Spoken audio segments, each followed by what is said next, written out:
Doña Ana María Vesga, de ASEMI, gracias por atendernos. Muy buenos días. Julio, buenos días a usted y todos los oyentes. Doña Ana María, háblele a los usuarios de Sanitas. ¿Usted cree que esta intervención del gobierno de ayer mejora el futuro de Sanitas? ¿Lo deja exactamente igual o hay algún riesgo? Pues Julio, los hechos hablan por sí solos y la historia de las intervenciones de EPS, que han sido muchas en el país a lo largo de los años, demuestra que son procesos donde los principales afectados son los usuarios que rápidamente empiezan a sentir el deterioro en la atención. No hay casos exitosos que podamos traer a la memoria y que nos permitan o me permita afirmar que algo va a mejorar para ellos. Sí, Ana María, ¿qué ha pasado con Famisanar? Porque Famisanar hace parte del gremio y está en este momento intervenida. ¿Qué ha pasado con los usuarios de Famisanar? ¿Qué pueden decir ustedes sobre esto? Pues con Famisanar sucede lo mismo, digamos, durante estos 6 meses que ha estado en intervención. Pues obviamente se han hecho enormes esfuerzos por la gente interventora para mantener la atención a los usuarios, para mantener una red activa, para asegurar que las personas tienen dónde acudir, quién les entregue sus medicamentos, pero desde luego los procesos de intervención empiezan a cerrar. Lo primero que sucede es que empiezan a cerrarse, a limitarse las posibilidades para elegir que tenemos hoy las personas para poder ir a una u otra institución o uno u otro operador de medicamentos, por ejemplo. Entonces, en la medida en que eso empieza a reducirse por las dificultades de flujos de caja y las dificultades y demoras en los pagos, pues las personas son las que lo empiezan a sentir y eso no es distinto a lo que ha pasado en Famisanar. Para ASEMI, lo que sucedió ayer con Sanitas, ¿va a suceder con otras EPS en el futuro inmediato? No lo sé, pero hay una realidad cierta y objetiva y es que la gran mayoría de las EPS, como venimos advirtiendo además hace ya meses, están incumpliendo indicadores de habilitación. Y eso sucede porque reiteradamente y particularmente después del COVID venimos viviendo un fenómeno de insuficiencia de los recursos, de pago también tardío de esos recursos a las EPS, y ese deterioro se refleja pues en dos cosas, en que los números de las EPS, los indicadores bajo los cuales los mide la Superintendencia Nacional de Salud, se deterioran, no cumplen, y necesariamente los usuarios ponen más quejas, ponen más tutelas.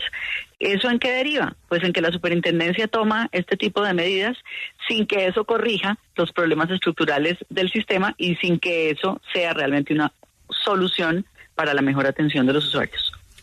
Entiendo que esta es de las EPS más grandes y entonces que esa experiencia que han tenido otras pues podría ser aún peor, pero ¿cómo es el día a día? ¿Y cómo lo sentirían los pacientes? Porque yo insisto, sin mensajes del gobierno aclaratorios, pues la incertidumbre de la gente es mayor. ¿Y cómo se siente ese deterioro y qué tendrían que hacer las personas que están preocupadas en este momento por sus tratamientos? Pues Félix, miren, esto sucede algo muy particular y es que esa sensación de temor y de incertidumbre por sí sola, solo el aviso de la intervención de la EPS hoy, sin que haya sucedido nada material, sin que la EPS haya tenido ninguna conversación con sus prestadores, es decir, sin que hayan sucedido realmente acciones al interior de la organización, empieza a sentirse en los usuarios. ¿Y en qué? Pues los usuarios, desde luego, frente al riesgo de la intervención, el riesgo de una liquidación, que también cabe dentro de las posibilidades, empieza a requerir más servicios.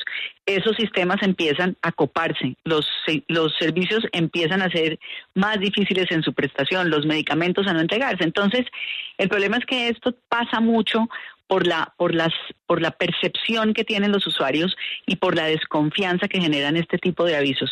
Y yo creo que está tan enervado el ambiente alrededor del sistema de salud. Ya tenemos 14 millones de colombianos en EPS bajo el control del gobierno nacional. Sin contar, pues que en la nueva EPS el gobierno tiene cerca de la mitad, 50-1 de participación. Entonces, pues cuando uno suma eso, sí ve con preocupación que lo que estamos viendo es lo que se nos anunció hace un tiempo, un sistema público de salud con un gran operador que va a tener cada vez más y más usuarios. Y la pregunta que nos hacemos es si está listo el Estado para reemplazar las capacidades de estas EPS, que como en el caso de Sanitas, es una gran EPS que presta un excelente servicio, que tiene, por supuesto, y como todas, oportunidades y posibilidades de mejoras, y que la ha visto mal durante el último año por esta situación financiera. Pero es que estamos hablando de una muy buena EPS, una de las mejores, con cerca de 6 millones de colombianos y muchos de ellos pacientes de alto costo. Entonces, el impacto inevitablemente, y así lo diga el gobierno, que no va a pasar nada, por supuesto que se va a sentir. Y mire, todo esto se suma a que hace unos meses la Contraloría entregó un informe que también pues reveló que Sanitas no estaba cumpliendo con algunos requisitos y que justamente por eso podría ser intervenida. Pero lo que llama la atención de ese informe, en mi caso, son 3 cosas. La primera es que Sura, por ejemplo, debe más plata que Sanitas, pero que no solamente Sanitas incumple con esas reservas técnicas, sino que hay otras 20 EPS que también incumplen. Y finalmente, en el tema de las PQR, Sanitas no es la que tiene más PQR, es la 8ª EPS que es más PQR. ¿Usted cree entonces que todo esto se trata es de quiénes están detrás de Sanitas, de quiénes son los dueños, más allá de cómo estaba funcionando esta EPS? Yo no quiero emitir ese juicio. Lo que sí creo, y los hechos lo muestran y lo hemos visto, es que particularmente en las referencias a Sanitas durante todo este proceso pues han sido explícitas y mucho más agresivas, si se puede decir, que con el resto de las EPS. Lo que usted dice es cierto, la situación de las EPS general es mala, y el no cumplimiento de indicadores se da en la mayoría de las EPS precisamente porque es que estamos con un sistema asfixiado financieramente. Entonces, pues si a usted no le alcanza la plata que le entregan para su gestión, usted empieza a deteriorar los niveles de servicio, y eso es lo que está pasando con Sanitas, con otras, y que tiene en riesgo de colapso a todo el sistema. Yo quiero que nos detengamos un tanto en la perspectiva que usted, como presidenta de SEMI, tiene de las actualmente intervenidas. Cuando a una EPS la intervienen, ¿sigue dentro del gremio? ¿Usted habla con los interventores? ¿Usted conversa con esas EPS que finalmente siguen operando pero intervenidas para tener una idea de cómo está funcionando eso a su interior?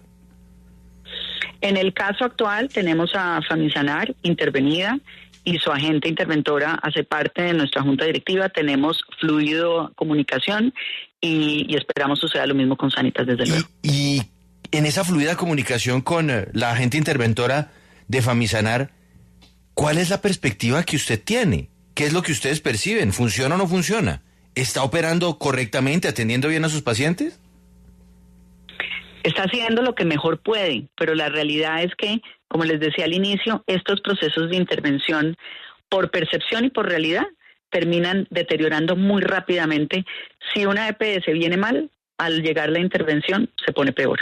Entonces, miremos simplemente hacia atrás las EPS intervenidas, cuáles de ellas han realmente superado las medidas de intervención y han terminado en EPS sanas, con buenos niveles de prestación. Ninguna. Entonces, la realidad es que pues se interponen las medidas administrativas, muchas veces se prorrogan, y cuando ya se acaba el plazo para prorrogarlas, se liquidan estas entidades y la población va a las demás EPS. La pregunta hoy es, en ese hipotético caso, ¿a dónde van a ir 14 millones de colombianos hoy que les dije están en EPS intervenidas por el Estado? ¿A la nueva EPS que ha dicho ya que la plata tampoco le está alcanzando?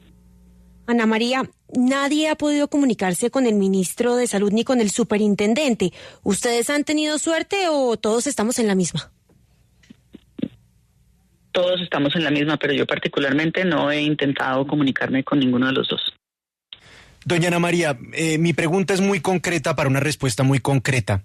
¿Lo que vimos ayer es el resultado de una crisis explícita del sistema de salud que está propiciando el gobierno? Sí, porque se han advertido desde hace meses que se requieren tomar acciones inmediatas para el saneamiento del sistema, para asegurar que los recursos fluyan con oportunidad y suficiencia. Y esas medidas que están en manos y son responsabilidad del gobierno no se han tomado. Y estamos donde estamos, producto de esa inacción. ¿Qué puede pasar en este tramo que sigue con las otras EPS ante el temor de que pase lo mismo con ellas? Pues desde luego, si no se corrigen particularmente, hablábamos hace unas semanas y hemos insistido, se lo dijo la Corte Constitucional al gobierno también hace unas semanas. Uno, se necesita el ajuste de la UPC para el año 24. Tenemos la plata que se asignó para el año 2024, no solamente no aumentó, sino que decreció respecto de lo que venimos recibiendo para los años anteriores. El pago de todo lo que corresponde a lo no PBS, a lo que no está incluido en el plan de beneficios. Pero no solo eso, porque es que esto no es solamente un tema de recursos, es un tema de poder establecer un diálogo fluido con el gobierno, identificar dónde están las dificultades y trabajar juntos. Este es un sistema que presta más de 2 millones de atenciones al día, donde cerca del 90% lo realizamos los privados. Entonces, no es posible que tengamos un diálogo cerrado con el gobierno y que la solución y la respuesta a lo que requiere el sistema sean estas medidas de intervención que solamente lastiman a los usuarios. Pues ahí está la posición de ASEMI. A doña Ana María Vesga, muchas gracias por su tiempo y ojalá que eso pues resuelva para bien la situación de la salud en Colombia. Feliz mañana. Esperamos eso, Julio. Gracias. Buenos días.